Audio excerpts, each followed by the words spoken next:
कैसा चिया खाने आम करे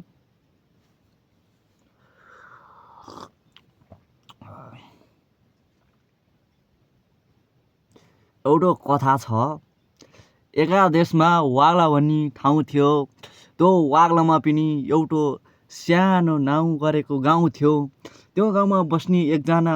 दाइ हुनुहुन्थ्यो उहाँ दाइले भन्ने गर्नुहुन्थ्यो सुरुमा हाम्रो धेरै डिस्कस भयो डिस्कस हुँदा हुँदै पनि हामीले बोल्न छाडेनौँ त्यस दिन हामी साढे 12 बजेसम्म बसेका थियौँ किनकि हामीले भिडियो बनाउँदै थियौँ भिडियो बनाउँदै हामीलाई परिचयको बारेबाट हामी कहाँ पुगेनौँ थाहा भएन के गऱ्यौँ के बोल्यौँ हामीलाई केही पनि थाहा भएन साथीहरू एउटा कुरो म सम्झिन्छु तपाईँलाई यो क्वेसन सोधेको हुन्छ तपाईँले मैले क्वेसन सोध्छु यसको एन्सर हो या होइन भनिदिनु पर्यो कमेन्ट बक्समा आएर किनकि हाम्रो एकजना दाइले भन्नुहुन्थ्यो